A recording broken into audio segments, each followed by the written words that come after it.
What if the last thing a 19-year-old soldier ever heard was a warning siren, 3 seconds before the missile landed? Her name was Isabella Gonzales. She was 19 years old, and she is one of 17 names that most people watching this video have never heard, even though their deaths are reshaping the balance of power on this planet right now. Before we go further, do one thing for me. Hit like on this video, not because I am asking for a favor, but because the algorithm only shows this story to more people if you do, and these are stories that deserve to be seen. Subscribe if you want the full picture, because what happened to Isabella Gonzales is only the beginning of what I'm about to show you. This war did not start with her death. It started months earlier, on a February night that most of the world watched unfold in real time, on phone screens in disbelief. On February the 28th, in the middle of the night, American and Israeli aircraft launched close to 900 strikes across Iran in under 12 hours. Think about that number for a second. 900 strikes. Not over a week, not over a month, in 12 hours. It was one of the largest coordinated air campaigns in modern history, aimed at Iran's missile stockpiles, its air defenses, its military leadership, and its nuclear program. Within those first hours, Iran's supreme leader was killed, along with dozens of senior officials. For a moment, it looked like a knockout blow. It looked like the kind of strike that ends a war before it truly begins, the kind of opening move that gets studied in military academies for years as an example of overwhelming force. For years, the tension that led to this night had been building quietly in the background of global politics. Iran's nuclear ambitions had been a source of anxiety stretching back decades, all the way to the aftermath of its revolution in 1979, and the hostage crisis that followed, which poisoned trust between Washington and Tehran for 2 full generations. An earlier nuclear agreement had collapsed years before this war began, and every attempt to negotiate a replacement kept running into the same wall. Neither side trusted the other enough to take the final step. Washington built up one of the largest military presences it had assembled in the region in decades. Iran kept enriching. And eventually, when the talking stopped producing anything, the bombs started falling instead. But war rarely behaves the way the planners on the whiteboard expect it to. In the chaos of that opening night, a missile struck a girls' school standing next to a naval base near Bandar Abbas. Roughly 170 people died there, most of them nowhere near a battlefield, most of them never having chosen to be part of any war at all. That single strike would go on to define how the next months unfolded, because Iran did not respond like a nation that had just been humiliated and broken. It responded like a nation that had been given a reason to fight without limits. Within hours, Iranian missiles and drones were in the air, heading toward American bases, embassies, and oil infrastructure spread across the Middle East. Flights were grounded. Shipping companies rerouted entire fleets to avoid the region. The Strait of Hormuz, one of the most important waterways on Earth, a channel so narrow you could almost skip a stone across parts of it, became a minefield of intercepted missiles and diverted tankers. Somewhere between 20 and 30% of the world's oil moves through that strait on an ordinary day. There was nothing ordinary about the days that followed. For weeks, the fighting held a strange rhythm. Strikes, interceptions, retaliation, more strikes. Gulf nations that had allowed American bases on their soil for decades suddenly found themselves living under the flight paths of missiles that were never meant for them. Kuwait absorbed drone and missile attacks aimed at installations housing American troops. The United Arab Emirates watched debris fall near one of its own airports. Saudi Arabia's oil facilities came under fire. Countries that had spent generations building a security relationship with Washington were now discovering that hosting American power came with a price tag written in Iranian ballistic missiles. By April, the United States had scaled back its own air campaign. Not because the mission was accomplished, but because of something far less dramatic and far more revealing. The country was running low on the specific. Munitions needed to keep intercepting Iranian missiles at that pace. An air war eats through interceptors and precision weapons at a rate that very few people outside the military ever think about. You cannot manufacture a Patriot missile interceptor overnight. You cannot replace a THAAD batteries ammunition supply chain in a month. The United States shifted from an air campaign to a naval blockade instead. A quieter form of pressure, but a clear signal that the appetite, or perhaps the capacity, for an unlimited air war had limits after all. Picture what that shift actually meant on the ground, or rather on the water. Instead of fighter jets streaking overhead every night, the pressure campaign became a slow, grinding effort to choke off Iran's shipping and its economy from the sea. It was less dramatic than an air war. It generated fewer headlines, but it also bought time. Time for both sides to quietly rebuild stockpiles, time for exhausted populations on every side of this conflict to catch their breath, and time for diplomats to try, one more time, to find a way out that did not require either side to admit defeat out loud. Then, in June, something happened that looked, on paper, like the end of the story. On the 17th of June, both sides signed a memorandum of understanding. After months of destruction, after a war that had displaced families, grounded economies, and taken lives on every side, there was finally a document with both signatures on it. For a brief window, it seemed like the missiles might stop falling. News networks covered it as a breakthrough. Analysts debated whether it counted as a win, a loss, or a draw, depending on which side of the negotiating table they were rooting for. Diplomats who had spent months in shuttle talks finally exhaled. And ordinary families, on every side of this war, in Tehran and in Tel Aviv, and in small towns across America with a son or daughter stationed somewhere in the Gulf, allowed themselves something they had not felt in months, a version of hope. I want you to sit with that feeling for a second, because it matters for what comes next. Imagine being a soldier stationed at a base in Jordan or Kuwait in those weeks after the memorandum was signed. Imagine finally being able to sleep without one ear listening for a siren. Imagine writing home and saying, I think it's actually over this time. That feeling, that fragile, hard-earned relief, is exactly what makes what happened next so difficult to accept. If this story is landing with you, and I think it is, do something small right now. Share this video with one person who has been following this war only through headlines and not through the human cost behind it. Numbers on a screen do not carry weight. Names do. And there are names you are about to hear that deserve to be carried further than this video alone can carry them. The ceasefire did not hold. By the middle of July, talks had broken down. The United States resumed strikes on Iran. Whatever hope had existed in that 17th of June, signature evaporated over a matter of days. And Iran this time did not hold back the way it had in earlier, shorter rounds of fighting the year before. It went straight for the jugular. It reopened the Strait of Hormuz as a weapon.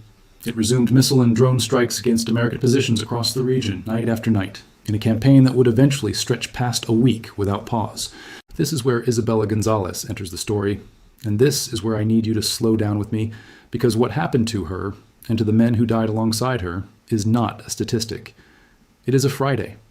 On a Friday in the middle of July, an Iranian ballistic missile and drone attack targeted Muwafaq Salti Air Base in Jordan, a facility that had hosted American and partner forces for years, supporting operations far beyond this current war. American air defenses did what they were built to do. They intercepted almost everything that came at them that night. Almost. One missile got through. Secretary of State Marco Rubio would later describe it in blunt, almost helpless language. He said a missile got through, that it hit the wrong place, and that it was heartbreaking. Video from the base that surfaced afterward showed something that no military briefing can fully capture. Service members caught by surprise, scrambling toward shelters with almost no warning at all. The kind of chaos that happens in seconds, not minutes. There's a particular kind of horror in watching. Footage like that, knowing that everyone in the frame is a real person with a name, a family, a life outside of that uniform, and that, within moments, some of them would not walk away. This was not the only strike on that base in those days either. Officials would later describe 4 separate Iranian attacks targeting American forces across just 5 days, 2 of which hit the Jordan Air Base directly.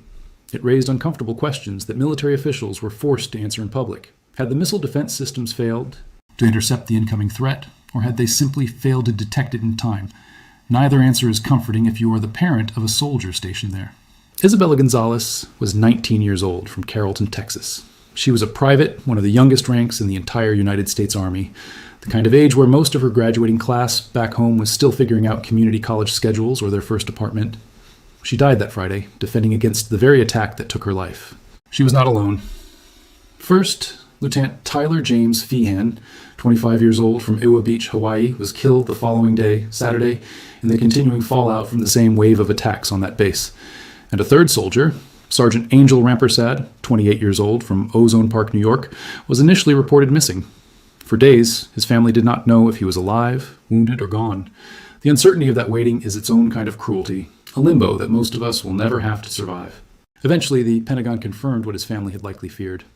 Sergeant Rampersad had also been killed in action that Friday. 3 soldiers, 3 hometowns. Texas, Hawaii, New York, 3 different corners of the same country, all converging on one air base in Jordan, all supporting a mission that had nothing to do with the missile that ended their lives.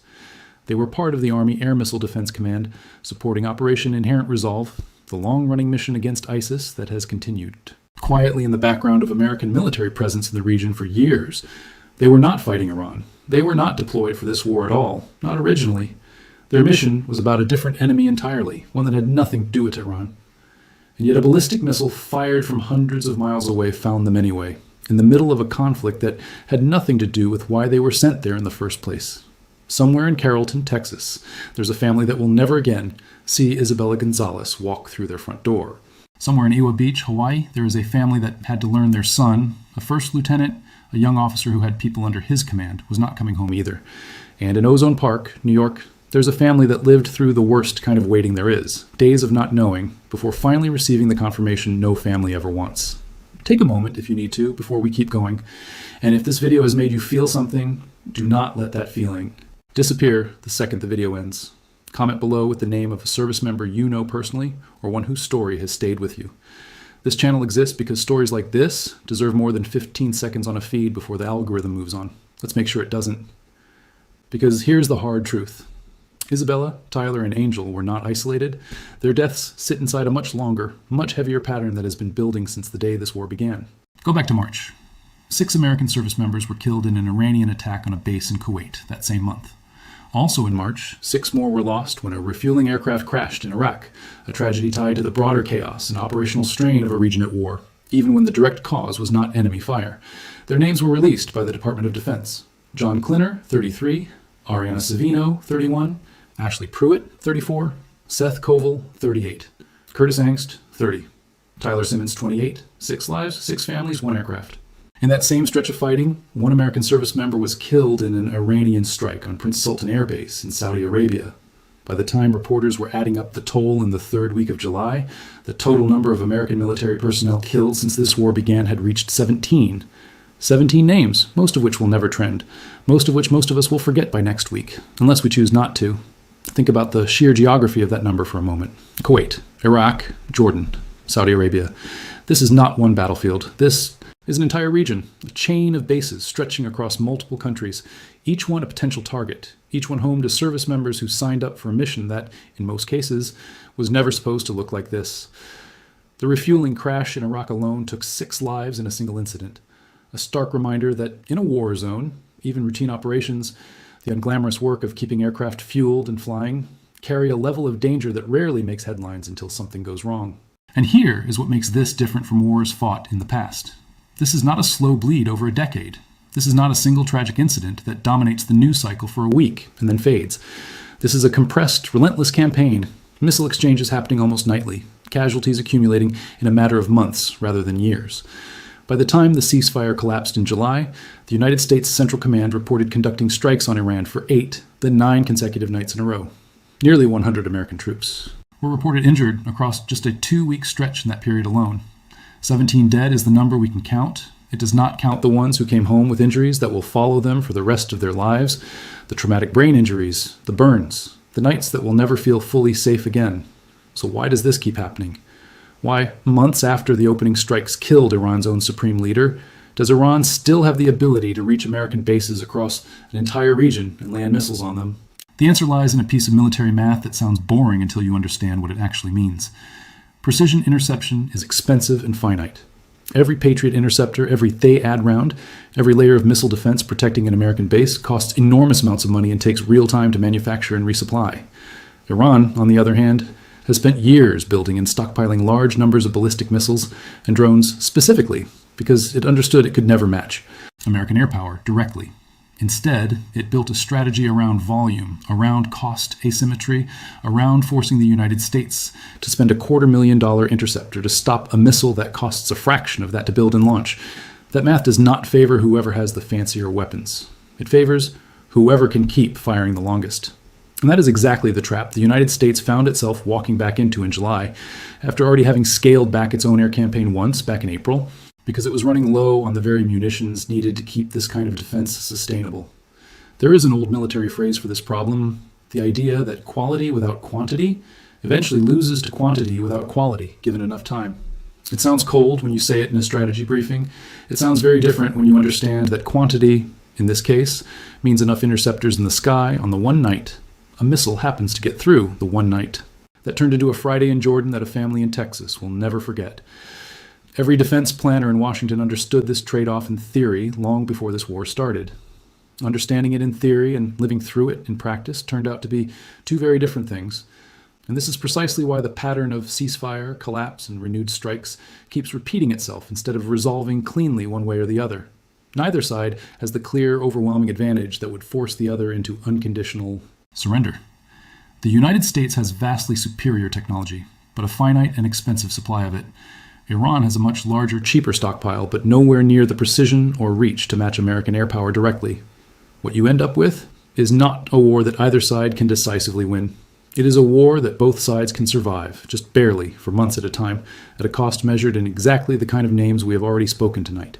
If you are starting to see the bigger picture here, stay with me, because we are only about halfway through understanding what this war has actually cost and what it means for the world beyond the Middle East. Ring the bell on this channel if you have not already. Not because a bell makes a difference to your day, but because when the next update on this war breaks, and it will, I want you to be one of the first people who actually understands what you're looking at, instead of just seeing another headline. Because this war was never really contained to Iran, the United States, and Israel. It rippled outward, and it changed the posture of every major power watching from a distance, and it reached into ordinary lives in places that never saw a single missile. Think about what a closed or contested Strait of Hormuz actually means beyond the headlines. Somewhere close to a fifth of the world's oil moves through that narrow channel on a normal day. When tankers start rerouting around it, when insurance premiums on shipping through the Gulf spike overnight, the effects do not stay contained to the region. They show up at gas stations in cities that have never heard a siren related to this war. They show up in shipping delays and higher prices for goods that depend on that oil to move at all. A war that most people only encounter through a headline on their phone is, in a very real sense, already sitting in their grocery bill and their fuel tank, whether they realize it or not. This is the strange, invisible way that modern wars reach civilians who are thousands of miles from any battlefield, without a single missile ever crossing their own border. Consider the Gulf states first. For decades, countries across the region built their entire security strategy around American protection.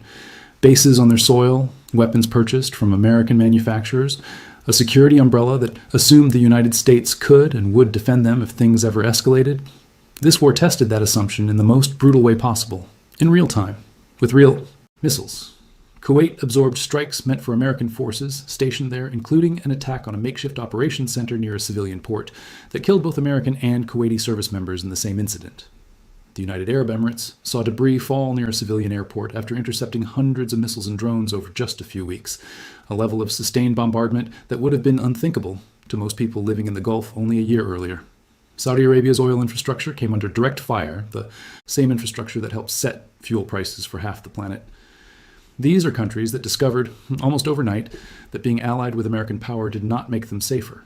In some cases, it made them a target, a magnet for exactly the kind of missiles they had spent decades assuming would never be aimed in their direction. That realization does not just disappear once a ceasefire is signed, if one ever truly holds. Nations recalibrate. They quietly diversify their alliances. They invest more in their own missile defense systems, in relationships with other major powers, in hedging their bets in ways that were unthinkable a decade ago. Trust, once shaken at this scale, takes far longer to rebuild than any physical damage from a missile strike. There is also a quieter, harder truth sitting underneath all of this. Before February, the sight of an American base in the Gulf was, in some ways, a symbol of stability. It told the region that a superpower stood behind it. After watching missiles find their way past some of the most advanced defense systems on the planet, again and again, that symbol reads differently now. It reads as a target painted on the map. Several Gulf governments have already begun talking more openly about direct accommodation with Iran itself, not as an act of surrender, but as basic survival math. If your closest ally cannot fully protect you, and if your adversary has demonstrated it can reach you anyway, then de-escalating your own local relationship with that adversary starts to look less like weakness and more like common sense. And then there is the question hovering over almost every serious analysis of this war, whether it is quietly strengthening two countries that were never even part of the fighting.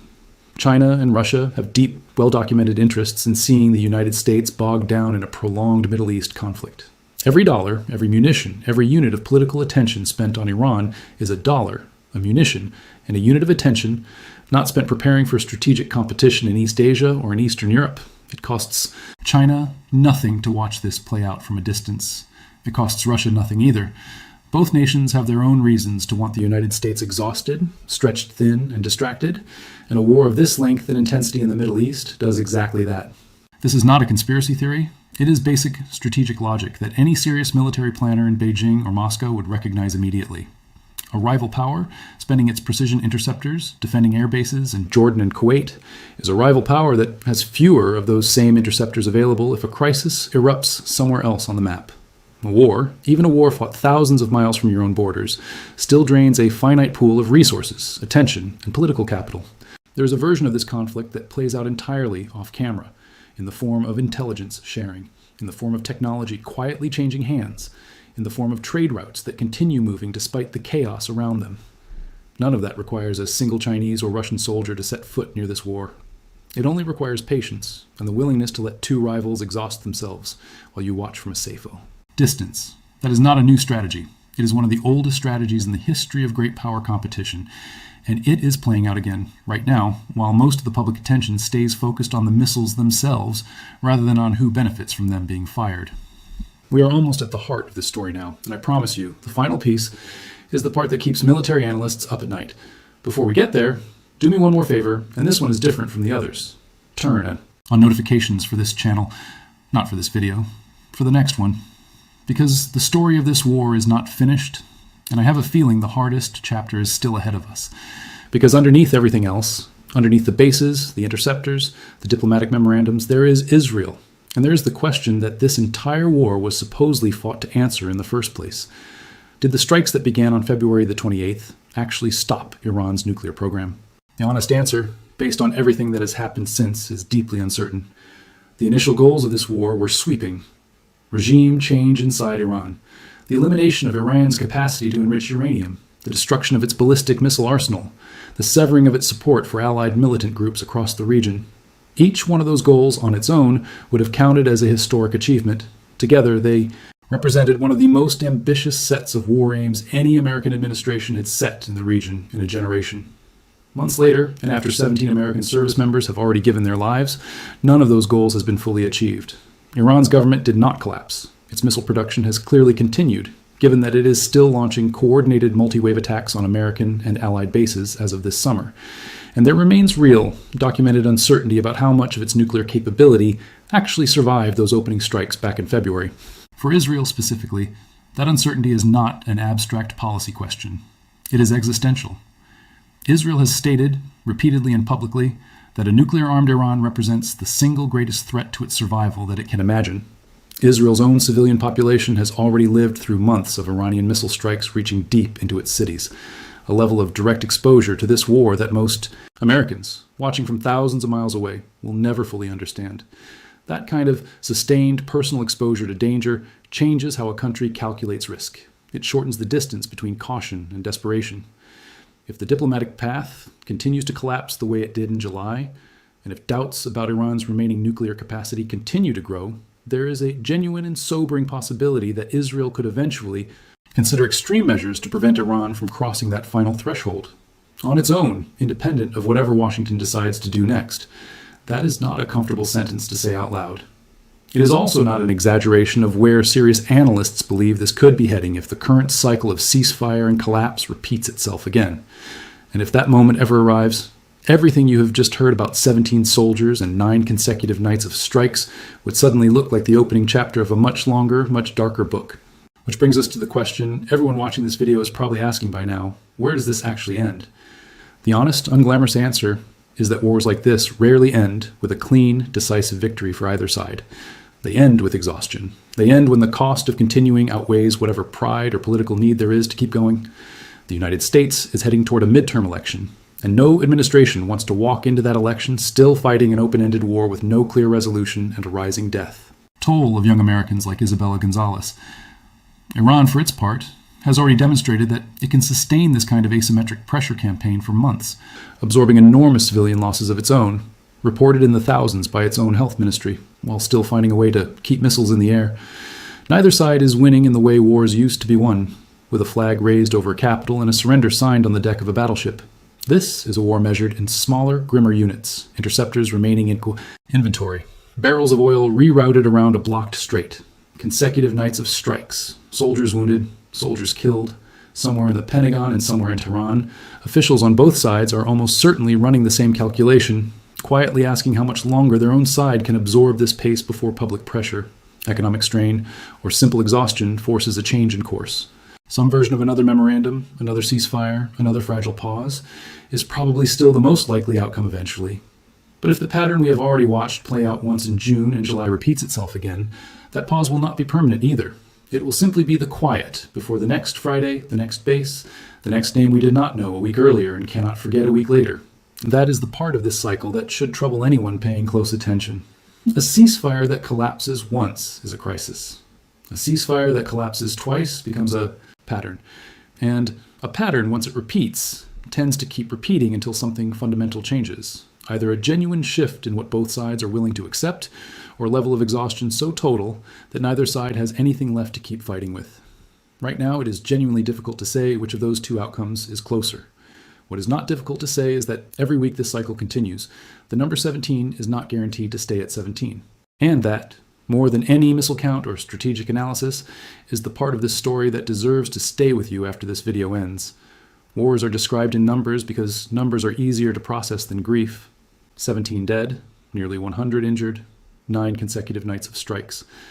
Those numbers are accurate, and they are also, in a very real sense, incomplete, because behind every one of them is a name, a hometown, a family that got a knock on the door they will never fully recover from. Isabella Gonzales was 19. She should have had decades ahead of her, a whole life that was barely getting started.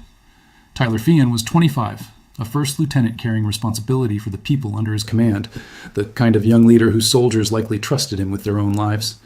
Angel Rampersad was 28, missing for days before his family learned the truth. Days that must have felt endless to the people who loved him. John Klinner, Ariana Savino, Ashley Pruitt, Seth Koval, Curtis Angst, Tyler Simmons, 6 more names from a single aircraft in March, each one a person who woke up that morning expecting an ordinary day of work, not knowing it would be their last. These are not talking points. They are the actual cost of every strategic decision we have just spent the last 20 minutes trying to understand. The human price tag attached to every map, every strait, every negotiation, every strike order, signed off on by someone sitting far away from the danger itself. We talk about wars in the language of strategy because strategy feels manageable. It fits into charts and timelines and expert analysis. But strategy is not what a family in Carrollton, Texas is thinking about right now. Strategy is not what crosses your mind at 3 in the morning when you cannot sleep because your son or daughter is stationed somewhere that keeps appearing in the news. The people actually living inside this war do not experience it as a series of strategic decisions. They experience it as a phone call they are afraid to answer, a knock on the door they hope never comes, a name on a list they pray they will never have to read. If this video taught you something you did not know before you clicked on it, that is exactly what this channel is here for. Not to sensationalize a war that is still actively taking lives, but to make sure the people paying the highest price in it are never reduced to a headline that scrolls past in 3 seconds. Somewhere tonight, there's a base in Jordan or Kuwait or somewhere else on the map most of us could not point to without looking it up, where young soldiers are standing watch, listening for a siren they hope never comes. Somewhere tonight, there's a family checking the news one more time before bed, hoping today is not the day their phone rings with the call they have been dreading since the day their child deployed. That is the reality sitting underneath every strategic term we have used in this video. Escalation. Deterrence. Asymmetric pressure. Behind each of those words is a 19-year-old from Texas who is never coming home. Like this video if it moved you. Subscribe if you want to understand what happens next, because there will be a next. And before you go, say one of those names out loud, just once. Isabella Gonzales. Let that be the thing you remember, long after the missile counts and the strategy talk has faded from your mind.